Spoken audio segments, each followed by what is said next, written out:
Olá, meus irmãos, tudo bem? É um prazer enorme estar junto com vocês nessa conferência que está sendo incrível e é um prazer poder compartilhar da palavra do Senhor, principalmente sobre um assunto que eu particularmente sou apaixonado. Meu amigo Douglas Gonçalves, muito obrigado pelo convite e é uma alegria poder somar e edificar a Igreja de Cristo junto com o Dizescope. E sabe, foi-me dada a responsabilidade de, dentre os 5 ministérios citados por Paulo na carta aos Efésios, falar sobre o ministério do evangelista. E esse é meu foco com vocês agora. Quero falar sobre o trabalho de um evangelista. Devemos compreender qual é o trabalho, qual é a parte de um evangelista dentro do ministério pastoral, dentro do cuidado da igreja, dentro da dinâmica do reino de Deus. E tratando-se acerca desse assunto, eu acho muito pertinente eu contar brevemente um pouco da minha experiência pastoral. Eu tenho 15 anos de ministério pastoral e no início do meu ministério pastoral, ele iniciou com essa paixão evangelística. Eu tive o privilégio e a graça de ver milhares de pessoas se rendendo a Jesus. Tive a graça e o privilégio de batizar milhares de pessoas através da pregação do Evangelho. A Onda Dura, a igreja a qual eu pastoreio e presido a denominação, ela é uma igreja que tem fortemente uma cultura evangelística. Em tudo aquilo que nós fazemos, seja grupos pequenos, cultos, conferências, eventos, enfim, em tudo aquilo que vivemos e fazemos, o evangelho sempre está nesse background, sempre está na cena de trás daquilo que estamos promovendo e fazendo. E dessa forma, demonstrando de maneira muito clara a eficácia de um ministério evangelizador implantado dentro da igreja. Eu digo isso de antemão, porque talvez um dos maiores dilemas ou desafios que a igreja tem é justamente esse, o desafio de transformar o evangelismo em uma cultura e não apenas em um evento. Talvez você me pergunte, pastor, a Onda Dura tem eventos evangelísticos? Não. Admire-se você, mas nós não temos nenhum evento propriamente, puramente evangelístico.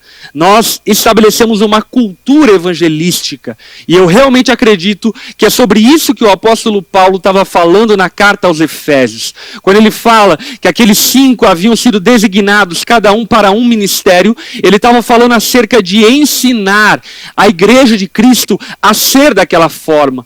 A igreja de Cristo a ser apostólica, a igreja de Cristo a ser profética, a igreja de Cristo a ser pastoral, a igreja de Cristo a ser evangelizadora.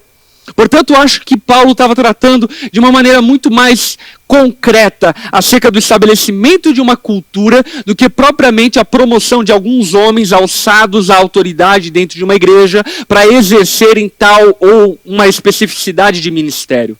Portanto, a partir disso, nós precisamos olhar para as Escrituras Sagradas e dela nós extrairmos lições valiosas sobre o trabalho de um evangelista. E eu não sei você, mas sem sombra de dúvida, para a tradição cristã, o apóstolo Paulo, ele foi, depois de Cristo, obviamente, o grande promotor do evangelho, o grande evangelista, o grande pregador do evangelho. Inclusive aquele que sistematizou o evangelho de uma maneira tão poderosa e profunda em diversas cartas, mas em especial a carta aos Romanos. Eu, particularmente, sou uma pessoa apaixonada por Paulo, apaixonada por Romanos, ao ponto que escrevi um livro inspirado em Romanos, que é Viva o Extraordinário. Tal influência que a carta aos Romanos e o ministério do apóstolo Paulo tem sobre a minha vida. O apóstolo Paulo, sem sombra de dúvida, ele nos ensina de maneira muito concreta e profunda o trabalho de um evangelista. E eu quero conversar com vocês sobre o trabalho de um evangelista a partir, então, de Romanos. E para tal, eu quero partilhar com vocês o texto de Romanos, do capítulo 1, do verso 14, nós vamos ler até o verso 17, ok? Romanos, capítulo 1, versículo 14, até o verso 17. A palavra de Deus fala: pois sinto grande obrigação, tanto para com gregos como para os bárbaros, tanto para com os instruídos, como também para os não instruídos. Por isso aguardo com expectativa para visitá-los, a fim de anunciar as boas novas também a vocês em Roma. pois não me envergonho das boas novas, do evangelho a respeito de Cristo, que são o poder de Deus. O evangelho é o poder de Deus. O evangelho não é uma informação de Deus. O evangelho não é um conteúdo de Deus. O evangelho é o dínamos de Deus. O evangelho é o poder de Deus em ação para salvar todos os que creem. Primeiro os judeus e também os gentios. As boas novas revelam como Deus os declara justos diante dele. E de que o começo até o fim é algo que se dá por meio da fé. Como dizem as Escrituras, o justo viverá pela fé. Amém, meus irmãos? Vamos orar. Nesse momento, quero convidar você a fechar seus olhos, baixar sua cabeça onde você estiver e vamos conversar com o Senhor. Pai de amor, Pai bondoso, estamos aqui na sua presença, sedentos e famintos por sua palavra. Sabemos que a tua palavra é alimento para a nossa alma. E nós saíamos desnutridos se não fosse a sua palavra sendo posta para nós como alimento para que possamos usufruir. E nessa ocasião nós clamamos a ti. Alimenta-nos mais uma vez. Sacia a nossa sede mais uma vez.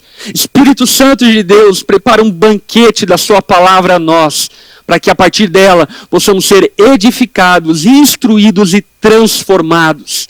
Faça-nos compreender a importância e a execução do ministério de um evangelista. E compreendendo e entendendo isso, que possamos, ó Pai, ser cônscios, sábios, rápidos, para cooperarmos e participarmos da sua obra nesses dias, edificando igrejas que não ignoram o trabalho, a essencialidade, a fundamentalidade do ministério de evangelismo ativo e vivendo de maneira gloriosa em nossas igrejas. Abençoa-nos, ó Pai. Em especial, abençoa pastores e líderes para que possamos ser iluminados. E sendo iluminados, possamos, ó Pai, traçar estratégias, traçar planos claros e definidos sobre como tornarmos a nossa igreja uma igreja evangelizadora para a glória e para o louvor exclusivo do seu nome que nós oramos. Em nome de Jesus, amém e amém. Meus irmãos, para que nós introduzamos esse tempo junto, eu quero brevemente contextualizar vocês a carta aos Romanos. A carta aos Romanos foi escrita pelo apóstolo Paulo em meados e por volta do ano 57 depois de Cristo. O apóstolo Paulo pretendia pregar o evangelho na Espanha. E para o caminho da Espanha, ele teria que passar por Roma, teria que passar pela Itália hoje. E tendo que passar então por Roma, o apóstolo Paulo escreve essa carta aos Romanos, a qual ele ainda não havia tido um contato direto, para que eles conhecessem o teor da mensagem que ele proclamava.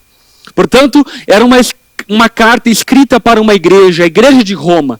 E o apóstolo Paulo, pretendendo passar por Roma, receber o apoio da igreja em Roma, ele endereça essa carta aos romanos para que eles pudessem entender o teor da sua mensagem e quando então ele chegasse lá, eles pudessem o considerar como irmão na fé. Diante desse cenário então, o apóstolo Paulo ao longo da carta aos romanos vai fazer a apresentação mais densa do evangelho que nós temos em todo o Novo Testamento. Sem sombra de dúvida, as doutrinas extraídas e explicitadas na carta aos Romanos são tão ricas ao ponto que deu a nós bagagem doutrinária suficiente para crermos no Evangelho e sabermos do que se trata o Evangelho. Todas as doutrinas da graça, todas as verdades que nós aprendemos no período, principalmente pós-reforma, ela é oriunda dessa carta maravilhosa que é a carta de Paulo aos Romanos. E Paulo fala na categoria de um evangelista. Ele fala na posição de alguém que tinha um encargo profundo para pregar o evangelho. Diante desse cenário, então, nós precisamos compreender e entender o quanto o evangelista precisa ser tomado desse encargo. O quanto o evangelista precisa ser tomado dessa responsabilidade. Paulo era tomado por essa responsabilidade ao ponto de afirmar que ele tinha necessidade de pregar o evangelho. Meu irmão, Do que nós temos necessidade? Nós temos necessidade do ar que respiramos. Nós temos necessidade da água para beber. Nós temos necessidade de coisas básicas. E Paulo estava usando essa palavra grave, que é necessidade, para dizer que ele julgava extremamente necessário a pregação do Evangelho. Ele se colocava em uma posição que compreendia que o Evangelho era uma questão de necessidade. E aí nós partimos do fato de que se em nossas igrejas e nós mesmos não entendermos que o Evangelho é uma necessidade, certamente não vamos ser igrejas evangelizadoras. Se pensarmos que as igrejas estão aqui para apenas promover qualidade de vida, para apenas promover experiências religiosas, experiências emocionais, certamente vamos fracassar no ministério da pregação do Evangelho. O apóstolo Paulo, sobretudo, entendia que o ser humano tinha necessidade das boas novas, que ele tinha necessidade da pregação do Evangelho.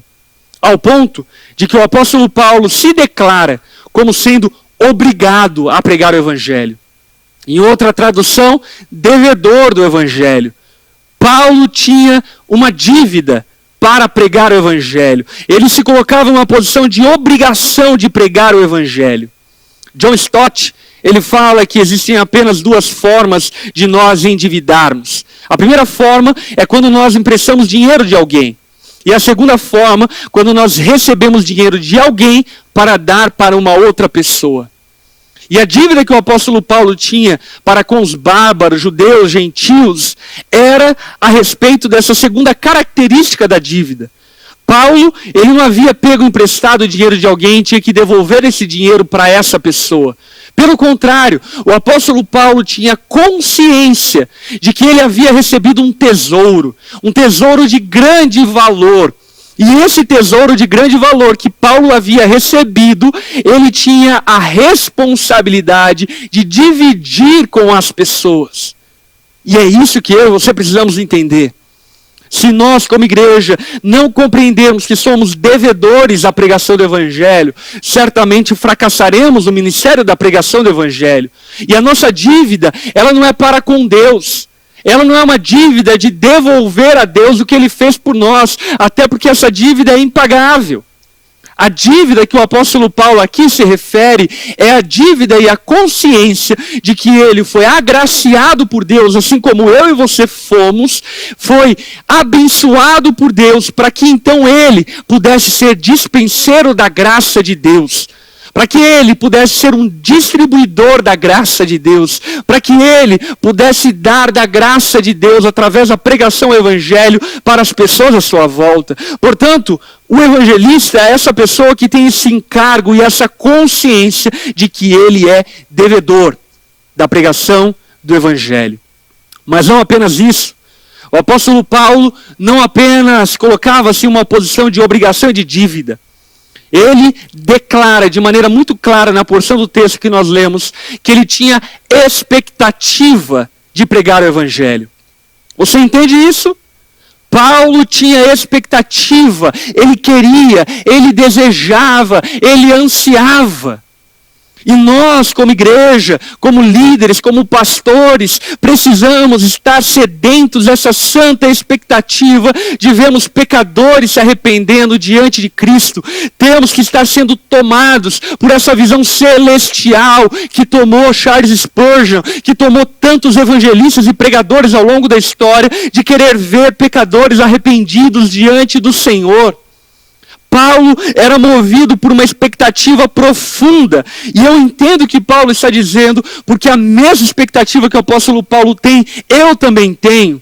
Eu tenho uma expectativa profunda como pastor de uma igreja local, não de apenas entregar as minhas ovelhas ao Senhor de maneira fiel, mas também de poder ver milhares de pessoas sendo somadas ao reino de Deus, sendo libertas dos seus pecados através da pregação do Evangelho. Isso precisa arder no seu coração. Sabe, não pode ser algo simplesmente superficial. A ideia de preencher numa cartilha quantos convertidos se renderam a Jesus. Mas nós precisamos ser tomados por uma santa expectativa de vermos histórias de transformação. de vermos o mundo sendo mudado ao nosso redor através da pregação do Evangelho e do impacto poderoso que o Evangelho tem no coração de um pecador arrependido. Eu costumo dizer que, como pregador, eu sou um colecionador de histórias.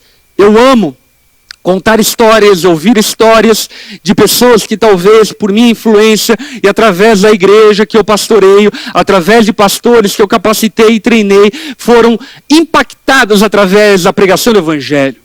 E o que eu estou dizendo a você é que se você, como igreja, como pastor, como líder, não for tomado por essa santa expectativa de verem pecadores arrependidos diante do Senhor, certamente fracassaremos na pregação do Evangelho.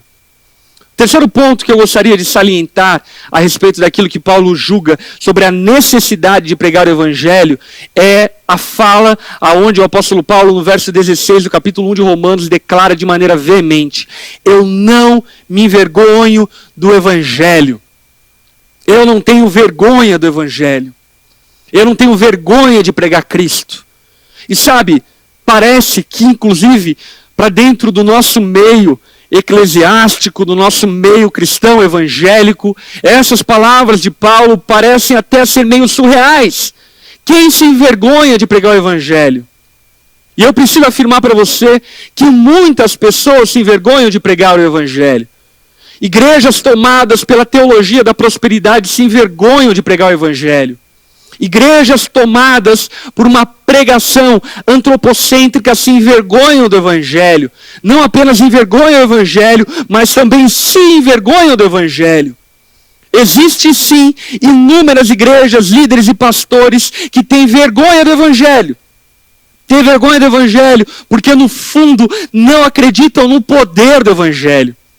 Prefere ensinar 7 chaves para ter uma vida próspera. Prefere ensinar 10 passos para ter um casamento feliz do que pregar o Evangelho que redime o pecador, que restaura casamentos, que restaura famílias, que cura uma sociedade, que restaura tudo aquilo que está à nossa volta.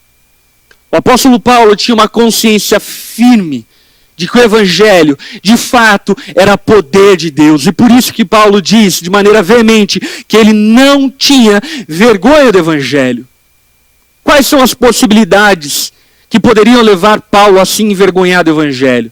Paulo poderia se envergonhar do Evangelho, por exemplo, porque o Evangelho apontava para a fé em um carpinteiro, humilde e simples de Nazaré. E talvez você se envergonhe do Evangelho como de fato ele é, porque ele não vem acompanhado de toda a megalomania que por vezes nós, do mundo eclesiástico, acabamos nos alimentando. Talvez você se envergonha do Evangelho, porque você descobre que no Evangelho, por exemplo, existe a possibilidade de sermos crentes em Cristo, mas ainda assim não sermos pessoas prósperas financeiramente, e ainda assim podemos viver uma vida com muita dor e sofrimento. Paulo poderia se envergonhar da pregação do Evangelho, porque o Evangelho aponta para um carpinteiro crucificado, para um carpinteiro que morreu de forma humilde e humilhada. Paulo poderia se envergonhar do Evangelho, porque a sabedoria do mundo despreza o Evangelho. E isso não apenas nos dias de Paulo, mas também nos dias de hoje. A sabedoria do mundo despreza o Evangelho. Ela pode até ser simpatizante da religião cristã, mas o Evangelho que aponta o dedo na cara do pecador e diz que ele precisa de salvação, isso é motivo de vergonha, isso é motivo de escândalo para o mundo. E muitos, ao quererem de alguma forma estarem bem com o mundo, acabam se envergonhando da pregação do Evangelho, que não é o caso de Paulo. Paulo poderia se envergonhar do Evangelho, porque o Evangelho traria muitos sofrimentos e dificuldades. Eu não tenho dúvida que pregar o Evangelho traz sobre nós dores e sofrimentos que nós só carregamos por pregar o Evangelho. Tiago, ele afirma que nós devemos ter por motivo de grande alegria o fato de passarmos por diversas provações. E quando Tiago está fazendo essa afirmação, ele está levando em consideração que como crentes em Cristo, nós passamos por sofrimentos que qualquer pessoa passa. Como crentes em Cristo, passamos por dificuldade no casamento, temos crises financeiras, somos acometidos de doenças, Como crentes em Cristo, tropeçamos, machucamos o pé, batemos o carro. Como crentes em Cristo, somos demitidos, falimos empresas. Como crentes em Cristo, sofremos. Mas o que Tiago está falando é que nós, além de sofrermos pelas causas naturais, humanas, que todos nós devemos de sofrer, também sofremos porque pregamos o Evangelho de Cristo. Há algo que você precisa entender e compreender, que o ministério evangelístico exige renúncia e sacrifício. O discipulado, como diria Dietrich Bonhoeffer, exige de mim e de você um preço a ser pago. A graça não é barata, ela custou muito cara. E para nós, ela custa uma vida crucificada. Portanto, o ministério da pregação do Evangelho, ele não está tomado da fantasia gospel que tem tomado a mente de muitos. O ministério da pregação do Evangelho está tomado de uma consciência que dificuldades virão por você pregar o Evangelho. Paulo poderia se envergonhar da pregação do Evangelho, porque sendo ele um erudito, sábio, poliglota, estudante e aluno de Gamaliel, poderia se envergonhar da elucubração, da conjecturação, da filosoficação dos gregos. E diante dessa realidade, o apóstolo Paulo poderia se envergonhar e dizer, olha, não, o Evangelho, ele não se trata de mero intelectualismo. A sabedoria do Evangelho é muito mais elevada do que a sabedoria dos homens. Ela está em um outro campo, em uma outra dimensão. Portanto, o conteúdo do Evangelho, ainda que ele possa ser conversado em ambientes acadêmicos, ainda que ele possa ser conversado em uma academia filosófica, ele é tão sublime, ele é tão excelente, que ele humilha a nossa inteligência, que ele humilha quem nós somos. Portanto, o Evangelho, ele não é o tipo de coisa que traz orgulho intelectual para as pessoas, porque o Evangelho nos humilha. A sabedoria de Deus nos humilha. Talvez Paulo poderia ser tomado de vergonha a pregar o Evangelho, porque os judeus esperavam um Messias que viria, estabeleceria seu reino e dessa forma sanaria os problemas sociais e culturais que os judeus estavam vivendo. E Paulo estava pregando um Messias crucificado. O Messias que foi como um cordeiro até o matador, como alguém que não abre a boca diante dos seus tosqueadores. Paulo poderia se envergonhar do Evangelho, porque os judeus tinham expectativa de que o Evangelho traria remissão social, assim como muitos crentes hoje em dia têm essa falsa expectativa triunfalista de que o Evangelho, ele resolverá os problemas da sociedade caída. O Evangelho, ele não anuncia um reino terreno. O Evangelho anuncia um reino eterno, o reino do nosso Senhor, o reino onde nós habitaremos por toda a eternidade, o novo céu e a nova terra. Portanto, Paulo poderia ser tomado por tudo isso para se envergonhar do Evangelho. Mas a fala de Paulo como evangelista é: eu não me envergonho do Evangelho. E como igreja de Cristo, como discípulos de Cristo, como pastores e líderes, precisamos ter essa mesma tônica no nosso ministério. Não devemos nos envergonhar do Evangelho como ele é. Não sendo palatável aos gregos, não sendo atraente aos judeus, não sendo glamuroso para aqueles que esperam pompas, não sendo fantasioso como a teologia da prosperidade e tantos outros enganos. Devemos ter orgulho do Evangelho e não nos envergonharmos do Evangelho de Cristo. Porque o Evangelho de Cristo é poder para salvar a todo aquele que crê. E aí então, isso nos leva a um outro entendimento. O poder do Evangelho.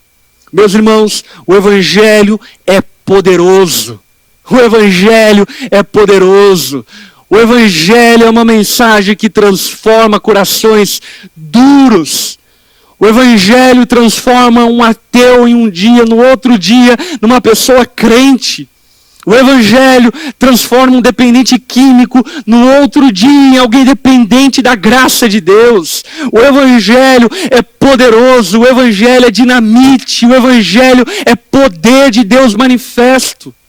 Sabe, eu sou uma pessoa continuista, creio nos dons espirituais, creio nas manifestações contemporâneas dos dons e na manifestação de poder no meio da igreja. Porém, algo que eu preciso dizer para você, depois de já ter visto paralítico andando, depois de já ter visto milagres sobrenaturais acontecendo, que a coisa mais poderosa que pode acontecer numa igreja é quando um pecador se arrepende dos seus pecados. Que a coisa mais poderosa que pode acontecer na pregação é quando o pecador se arrepende dos seus pecados. Não existe nada mais sobrenatural, espiritual, eterno e valioso do que quando o evangelho opera poder no coração de um pecador.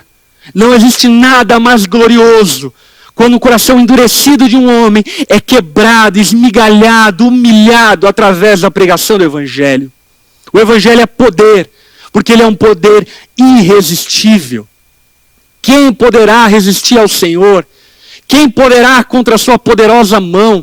O evangelho, quando anunciado e encontra um coração cheio de fé, essa pessoa é tomada de maneira poderosa pelo evangelho. Ela não consegue resistir à luz do evangelho. Ela não consegue se opor ao evangelho, porque simplesmente o evangelho, para aqueles a qual Deus quer salvar, ele é irresistível. E eu já experimentei isso. Sabe, como pregador do evangelho, eu já preguei o evangelho em ocasiões, em momentos, em circunstâncias que eu julgava impossível haver uma conversão, impossível haver quebrantamento, impossível haver arrependimento. Porém, eu já vi pessoas sendo salvas por Cristo em casamentos onde eu preguei o evangelho, em velórios onde preguei o evangelho, em presídios onde preguei o evangelho, em hospitais onde preguei o evangelho, em academias militares onde preguei o evangelho, porque o evangelho é irresistível ao coração daquele a qual Deus quer salvar.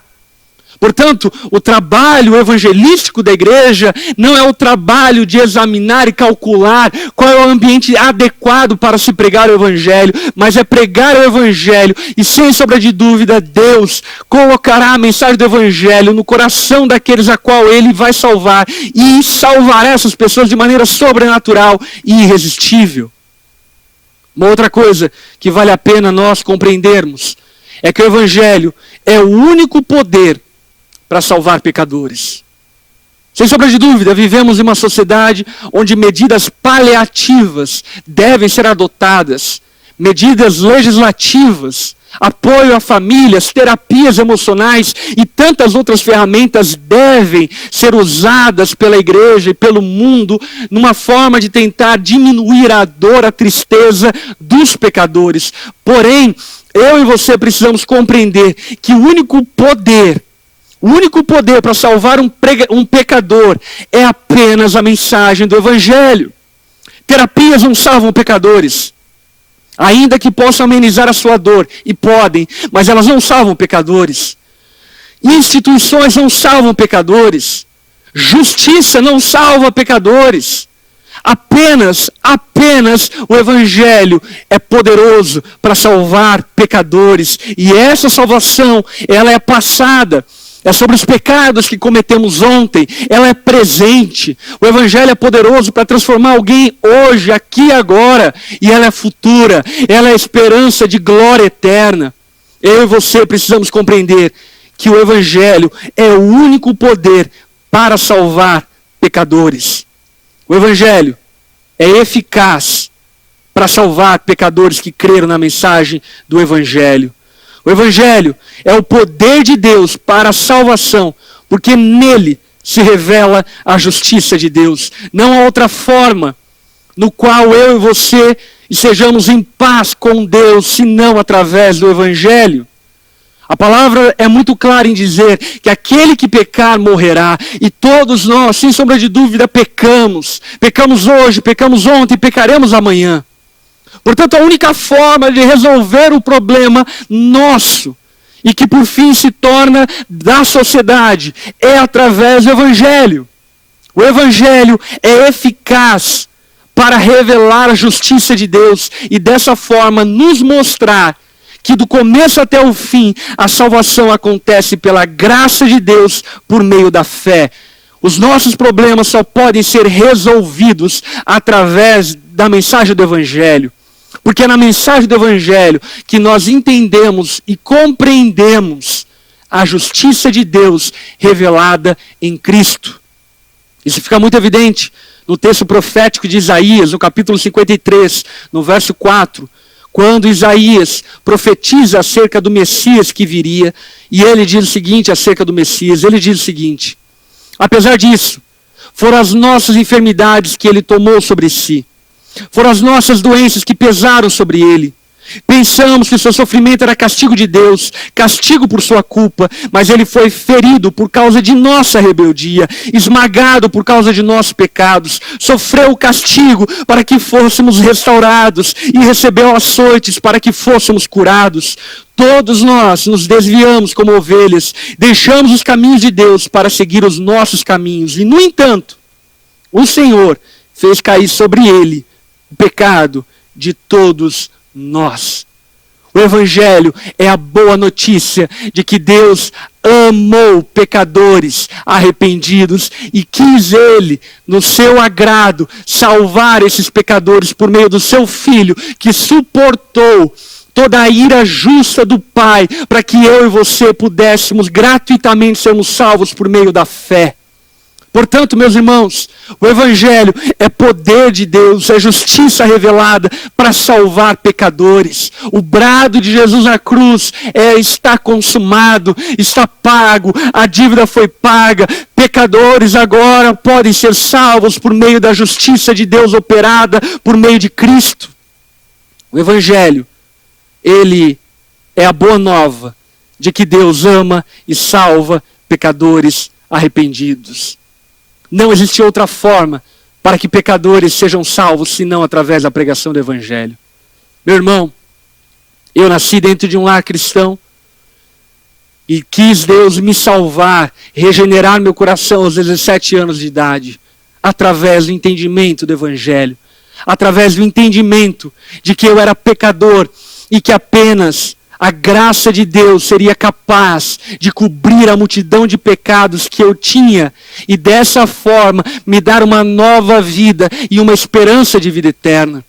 Eu, você, líderes, pastores, igreja de Cristo, precisamos compreender o poder do Evangelho, a necessidade do Evangelho. Devemos estar ardentes de expectativa para ver pecadores arrependidos, porque sem sombra de dúvida, essa é a maior manifestação sobrenatural e poderosa que Deus pode operar no mundo.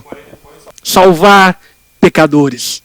E talvez, diante disso tudo, você fique se perguntando: ok, Lipão, mas o que isso tudo tem a ver com o trabalho de um evangelista? Na verdade, tudo que eu falei através da carta aos Romanos tem a ver com o ministério de um evangelista. Quero recapitular agora o verso 13 de Romanos capítulo 1 até o verso 15. Acompanhe a leitura. Quero que saibam, irmãos, que muitas vezes planejei visitá-los, mas até agora fui impedido. Meu desejo é trabalhar entre vocês e ver frutos espirituais como tenho visto entre outros gentios. Pois sinto grande obrigação, tanto para com os gregos como para os bárbaros, tanto para com os instruídos como para os não instruídos. Por isso, aguardo com expectativa para visitá-los a fim de anunciar as boas novas também a vocês em Roma. Paulo está deixando evidente e claro que o trabalho de um evangelista, o trabalho de um evangelizador é produzir e gerar uma cultura evangelística. Perceba o que o texto está dizendo. Paulo está falando com irmãos. E ele está dizendo aos irmãos: irmãos, eu quero visitá-los. Eu quero estar junto com vocês. E aí no verso 15 ele fala: eu quero estar junto com vocês a fim de anunciar as boas novas também a vocês. Mas espera aí. Os irmãos de Roma já não haviam se convertido ao Evangelho. Por que Paulo quer ir até Roma para pregar o Evangelho àqueles que já haviam convertido ao Evangelho? Sabe por que Paulo quer ir até Roma para pregar o Evangelho para aqueles que já haviam se convertido ao Evangelho? Porque a apenas através da pregação do Evangelho, enfática, repetitiva, que nós criamos um ambiente, uma cultura onde as pessoas compreendem que não existe outro caminho para a salvação de pecadores, que não existe outro caminho para perdão de pecados de pais, de familiares, de filhos, de amigos do trabalho, senão através da pregação do Evangelho. Enquanto a tua igreja não compreender, enquanto os teus discípulos não compreenderem que não existe outra forma de perdão, de salvação, de restauração, de reconciliação, que não através do Evangelho, certamente a tua igreja fracassará na pregação do Evangelho. E fracassando na pregação do Evangelho, ela dependerá de eventos evangelísticos, para que alguém que entende a necessidade de pregar o Evangelho, pregue o Evangelho. O maior desafio de evangelizador não é pregar o Evangelho ao perdido. O maior desafio de um evangelista é gerar e produzir uma cultura evangelística. E você só vai promover uma cultura evangelística encharcando, inundando, fazendo transbordar a sua igreja, a sua equipe das verdades do Evangelho. Prega o Evangelho exaustivamente. Quando falar de ofertas, prega o Evangelho. Quando for atender um casal, prega o Evangelho. Quando for fazer um velório, prega o Evangelho. Quando for fazer um casamento, prega o Evangelho. Quando você estiver falando sobre educação de filhos, prega o Evangelho. A mensagem do Evangelho precisa estar latente em toda a nossa pregação, em tudo que fazemos. A igreja precisa estar encharcada de uma cultura evangelística. E sendo encharcada dessa cultura evangelística, certamente Deus salvará muitos pecadores no nosso meio. Porque o Evangelho é poder de Deus para salvar a todo aquele que crê. Portanto, eu, você, líderes, pastores, devemos ser incendiados por essa obrigação, por essa necessidade, por esse dever. Devemos compreender o poder da pregação do Evangelho e dessa forma encharcarmos, inundarmos as nossas reuniões, os nossos cultos com a pregação do Evangelho, até que a nossa igreja e o povo de Deus entenda a necessidade e o poder de pregar o Evangelho para aqueles que ainda não ouviram da mensagem do Evangelho. Que Deus possa te abençoar nesse exercício e nesse ministério, e que no nome de Jesus, a nossa igreja seja tomada por uma consciência evangelística para a glória de Deus. Deus te abençoe.